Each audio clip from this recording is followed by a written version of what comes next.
पश्चिम बंगाल में मुख्यमंत्री और राज्यपाल के बीच टकराव नया नहीं है। ऐसा कोई भी मुद्दा नहीं मिलता जिस पर दोनों की एक राय हो। हर मुद्दे पर दोनों के विचार अलग अलग होते हैं और इन पर खुलकर बयानबाजी भी होती है। राज्यपाल अपनी पसंद और नापसंद का खुलकर इजहार करते हैं तो ममता सरकार के मंत्री भी राज्यपाल पर निशाना साधने से नहीं चूकते। और अब ममता सरकार ने राज्यपाल की ताकत को कम करने की कोशिश शुरू कर दी है। तो क्या है मामला, देखते हैं ये रिपोर्ट। एक बार फिर पश्चिम बंगाल की मुख्यमंत्री ममता बनर्जी और राज्यपाल जगदीप धनखड़ आमने सामने आ गए हैं और इस बार मामला है विश्वविद्यालय के चांसलर पद का। राज्यपाल विश्वविद्यालय के चांसलर होते हैं और अब ममता सरकार ने उन्हें इस पद से हटाने की तैयारी कर ली है। कुछ दिन पहले ही विश्वविद्यालयों में उप कुलपति की नियुक्ति को लेकर बंगाल में रस्साकशी की खबरें सामने आई थी। इस मामले में राज्यपाल की शक्तियां कम करने के लिए ममता सरकार ने बड़ा कदम उठाया है। पश्चिम बंगाल की राज्य यूनिवर्सिटीज में राज्यपाल की जगह सीएम को चांसलर बनाने की तैयारी कर ली गई है। बंगाल कैबिनेट ने इस बिल को मंजूरी दे दी है। हायर एजुकेशन मिनिस्टर ब्रत्या बासु ने बताया कि इस बारे में जल्द ही विधानसभा में बिल लाया जाएगा। बासु ने दावा किया कि विधानसभा में बिल पास होने के बाद राज्यपाल विश्वविद्यालयों के चांसलर नहीं रहेंगे।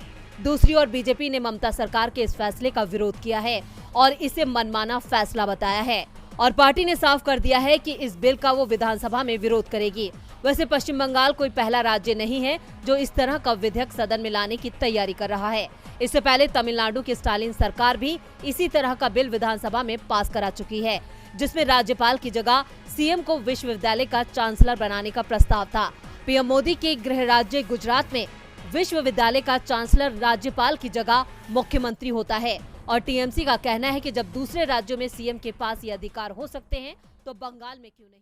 गुजरात में इस साल के आखिर तक विधानसभा चुनाव होने हैं, जिसे लेकर राजनीतिक दलों ने अपनी पूरी ताकत झोंक दी है। बीजेपी, कांग्रेस और आम आदमी पार्टी तीनों लगातार पाटीदार नेता नरेश पटेल को मनाने की कोशिश में लगे हुए हैं।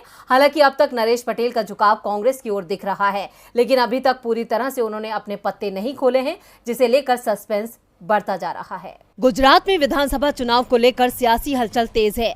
राजनेता अपनी अपनी पार्टी को मजबूती देने की जद्दोजहद में जुटे हैं। खासकर पटेल समुदाय को लुभाने के लिए सभी की निगाहें नरेश पटेल पर टिकी हैं। लेकिन सियासी पंडित बताते हैं कि पटेल हाथ का साथ देकर पंजे को मजबूत बना सकते हैं। ऐसे में लगातार ये चर्चा और अटकलें लगाई जा रही थी कि नरेश पटेल जल्द ही कांग्रेस के साथ जुड़ने की घोषणा कर सकते हैं, लेकिन उन्होंने अपनी एंट्री पर फिलहाल ब्रेक लगा दिया है। नरेश पटेल ने मीडिया से बात करते हुए साफ किया कि वो फिलहाल किसी भी तरह का कोई फैसला नहीं ले रहे।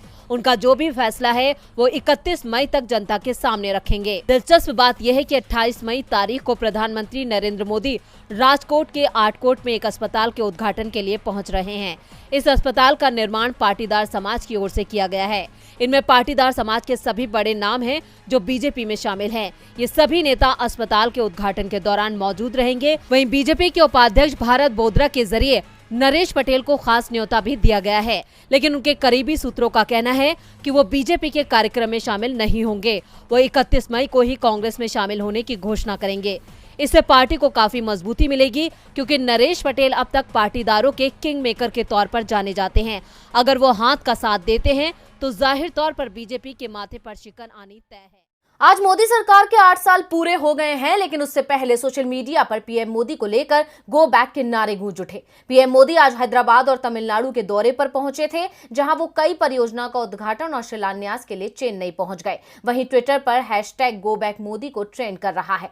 तो क्यों कर रहा है गो बैक मोदी ट्रेंड, देखते हैं ये रिपोर्ट। पीएम मोदी के 8 साल देश को रास नहीं आए हैं। जनता बढ़ती महंगाई, बेरोजगारी और पेट्रोल डीजल की बेतहाशा बढ़ती कीमतों से नाराज है, तो वहीं मोदी सरकार अपने 8 सालों की सफलताओं का ढिंढोरा पीट रही है।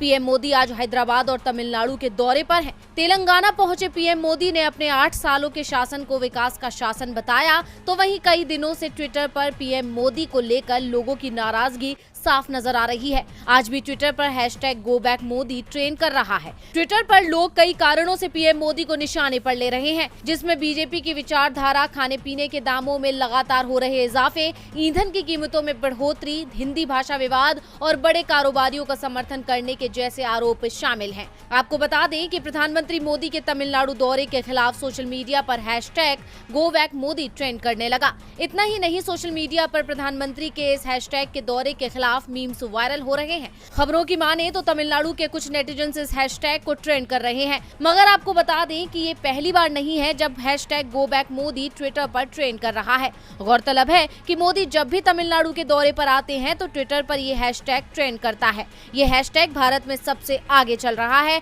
और अब तक लगभग इस हैशटैग के करीब 2.5 लाख ट्वीट किए जा चुके हैं। तो वहीं दूसरी तरफ इससे मुकाबला करने के लिए बीजेपी ने हैशटैग बनक कम मोदी हैशटैग ट्रेंड करा रही है। इस हैशटैग के तहत करीब 4,50,000 ट्वीट दर्ज किए गए, लेकिन फिलहाल ट्विटर पर मोदी को लेकर ये ट्रेंड थमता नजर नहीं आ रहा।